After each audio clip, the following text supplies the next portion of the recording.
is Big Mac 2 years ago. What's the verdict?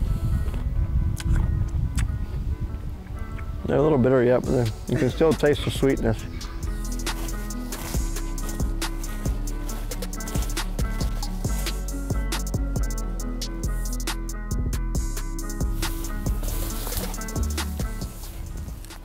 Welcome back to another week of Midwest Whitetail. On this week's show, we're going to join Owen Reigler and Tyler Behlman as they break down their strategies on how to tackle a new property. They've both got new permission forms this year, and they're going to take us through their process from boots on the ground for the first time, through figuring out access, all the way through the stand locations and food plots. As for me, it's been a crazy summer so far. Haven't been on the show a bunch. Kid stuff, work, travel, everything. But we've still been chipping away at projects, and we're getting ready to put our fall food plots in. I'm excited to use no-till methods this year with the Great Plains drill, and in the next couple of weeks, we're gonna get them fertilized and seeded. We've also been running the Axe supplement feed on all the farms this year, and the deer are really loving it. It's been a lot of fun to watch the bucks grow. And one of the main bucks back on this farm this year that we're excited about is Big Mac. For those of you who follow along, you know we've had a lot of history with him. He's 8.5 years old this year, 5 years of history with him, and that's as much as I've had with any buck ever. And Bella's super excited to get back after him. Next weekend, we're gonna be going down to Kansas. Chad and I picked up a new lease this year in South Central Kansas. Chad actually had it last year leased, but didn't hunt it. And I've never seen it or been on it. So we got it leased up, got some good trail camera history with it. We know there's some pretty good bucks there. And so we're gonna be going down next weekend to, you know, take a look at it and try to figure out where we want stands, where we want blinds, see if we can get a food plot in. And we're excited. I wasn't sure if any of us would draw tags, and I applied for Bella and my wife and myself, and all three of us drew tags. So I'm excited to get back to hunting Kansas. You know, I used to hunt it a lot in the early 2000s, and I haven't been over there in over a decade. So we're excited to bring that to you guys over the next couple of weeks and how that property unfolds and our strategy moving into that Labor Day weekend. Well, let's jump over to Owen on his new property. Hope you guys enjoy the show.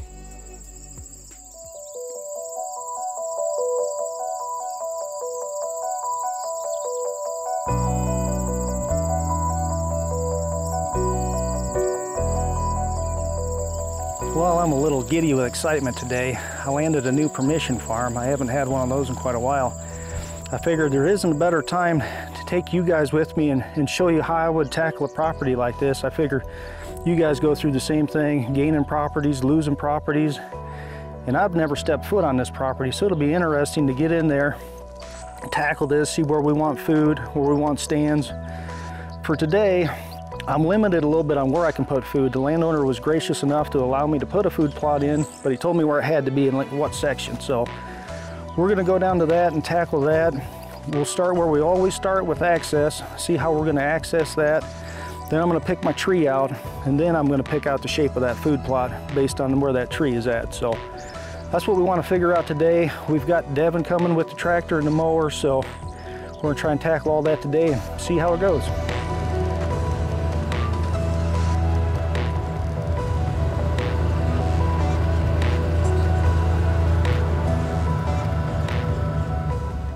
Taking note right now of these fence lines, trying to see if they connect to anything. We'll look on an aerial also, but you can see there's a big timber here to the south.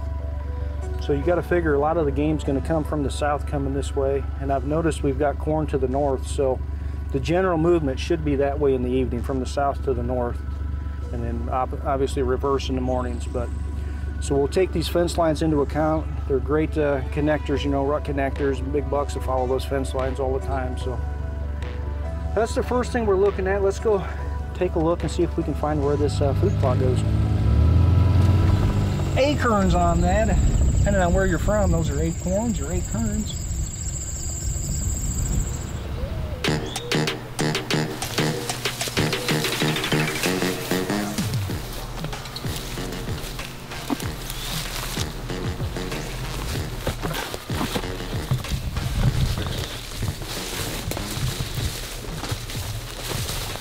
First thing I'm noticing is you can shoot this whole gap here, and then it gets wider as you go that way. So I feel like the farther we are down this way, you can shoot across the whole field. And of course, we want to see deer, but we also want to cash in when the opportunity arises. So let's look for a tree real quick.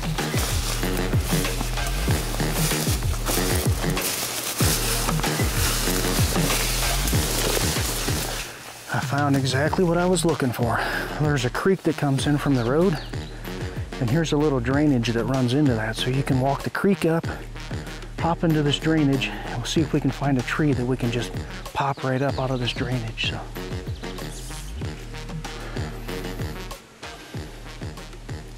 that group of trees right there might be our best bet as far as that access.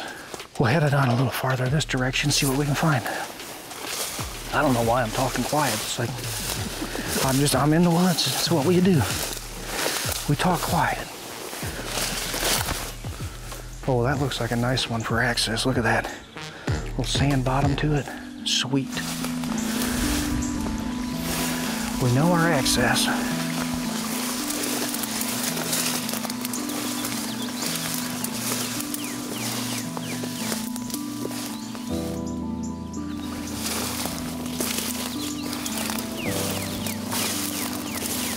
I think we could put a double right there.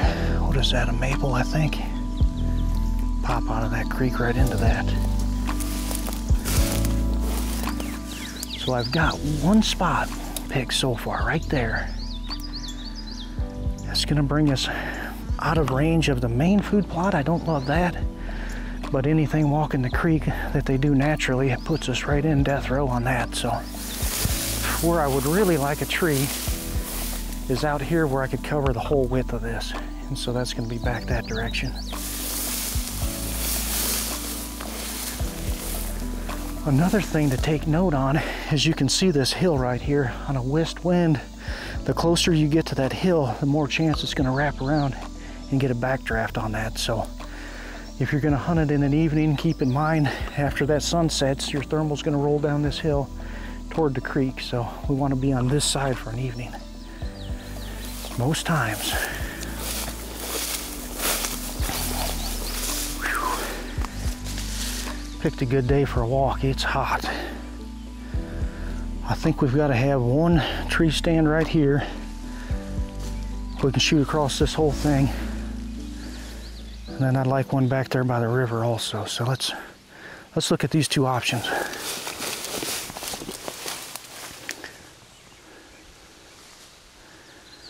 I'm trying to envision this in the fall. I prefer a tree that's got, big limbs coming off to break up your outline. So I don't really see that with this big tree. I think I would rather go in this group of trees right here. You got more stems, trunks to help break you up. So that's gonna be one spot right there. Sometimes you just gotta work with what you got. What do you do?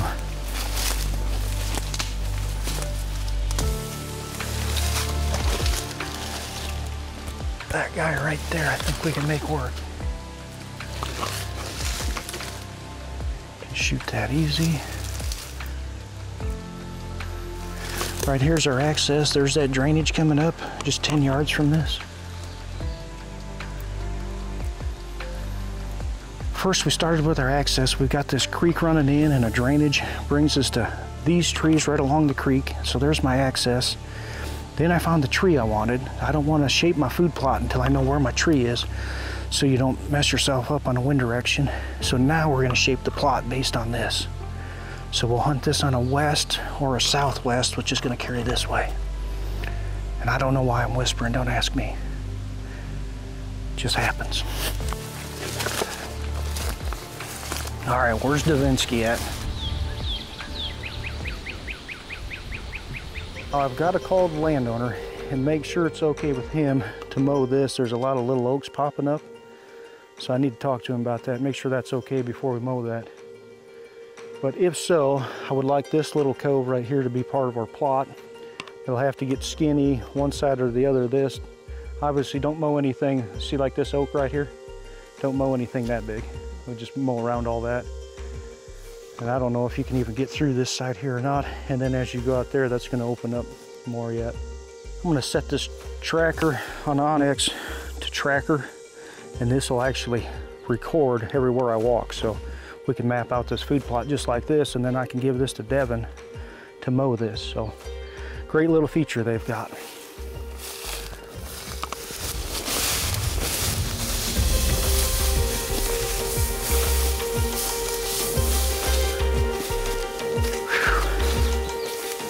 Looks like we're back to the spot. Well, we just mapped out that food plot. It's about 0.8, so that'll make a nice little plot in here. Perfect timing to get this mowed. Starts to green back up, I'll spray it real good, and then I'll probably disc it because there's going to be a lot of weed competition here. So doing both in this case is probably the way to go. So what we'll plant in here is a mix of winter peas.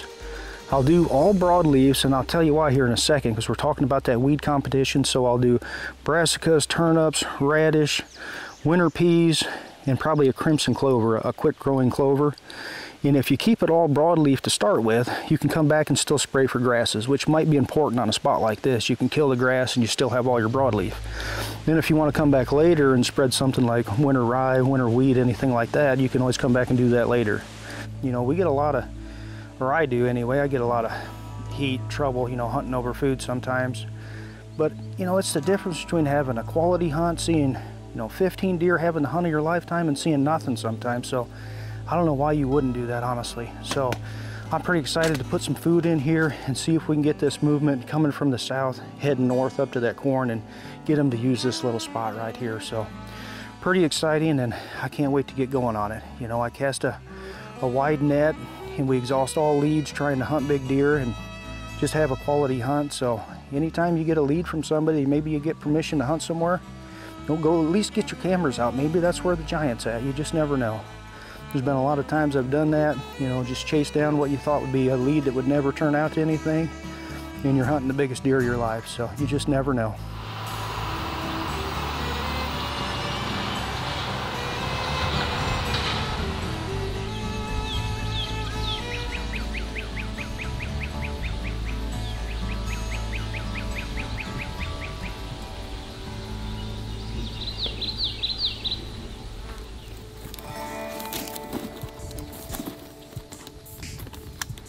Hey guys, it is July the 16th. The last time that Justin and I are with you guys, we covered that quarry farm, introduced that Bowser storyline, and kind of got those wheels rolling, but nothing out of Bowser yet. He has yet to put himself in front of that cutty back on the mineral, but we still have high hopes that he'll slide in there. Today, we're in a very similar situation to Owen. We're on a new piece we're gonna introduce today. We're super excited for it. This is a farm that I had turkey hunted in the past. It always had been a cattle farm, and then the last couple of years was transitioned into row crop. And we feel like with the lack of hunting pressure and the food being readily available here, it is probably transitioning this farm into a little bit better of a whitetail hunting farm. We're excited. We get to learn a new slate. It's always fun to put boots on the ground for the first time. And Justin and I have kind of been looking at OnX, going over a few things, transition areas, maybe where we're gonna hang some deer stands. But Justin and I are super excited to get our boots on the ground today. We got a lot of work ahead of us here. We hope that this farm is gonna be a very special one for us moving forward.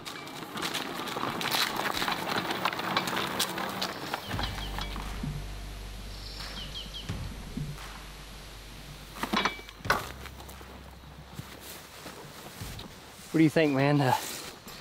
You got two big gate gaps right here, a big creek crossing, and then this kind of bottlenecks down. I see a vine already naturally hanging off that limb. You'll probably hit that once they start scraping. Big pinch, secluded bean field.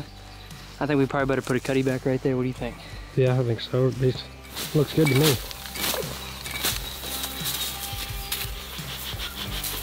Get that mixed in. Get the cutty back right off of it.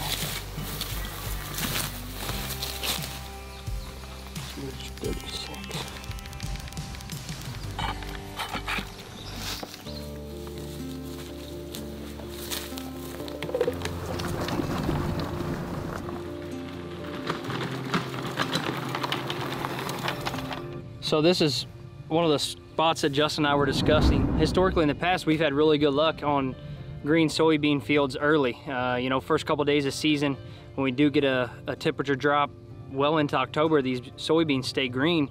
And any big front temperature drop, Justin and I have taken advantage of it multiple times in the past. We've had really good hunts, we've had really good encounters, but the access right along the neighboring piece, that's where their lane's at. We can come in from the north, get to this vantage point, and then we're gonna overlook this big soybean field here behind us. And our plan is to come in here a couple evenings, velvet film, and hopefully identify a target buck, and then make a move if it's dragging a redneck blind in here, or maybe putting a stand on one of these fingers where they could potentially come walking out. We feel like this is a money setup. This was a spot that I picked out right away on Onyx. This is a focal point of the entire farm. We have a bottom down here to the east, and then you know, the soybeans on the top and bottom side with this ridge splitting it. So it goes from the bottom, a big grassy hillside, and then it kind of crowns over and creates, I would feel like, a security for them. You know, it's gonna be one of those locations where we come in here end of October, 1st of November. It's a good spot to call. It's a good spot to see a long ways. One of these locations is hard to beat. You know, this is where they cruise, going from big bedding to another big section of bedding, and these are the spots you gotta look for.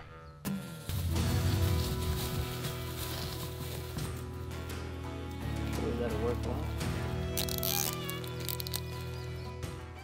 Good thing about being up on this ridge, the deer have a little bit of an advantage on us, and then with these cuttybacks, the cell camera is the only one that has to have signal. So we're on a high point. This is where I'm gonna put my home camera, and I'll run a cell test on it. Should get plenty of signal.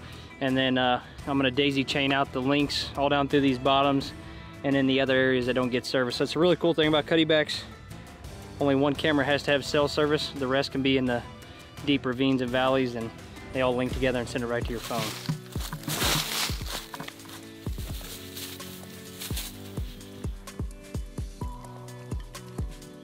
Well guys, as I'm just finishing up here, I can't help but get excited. You know, we've had our farms that we've hunted year after year.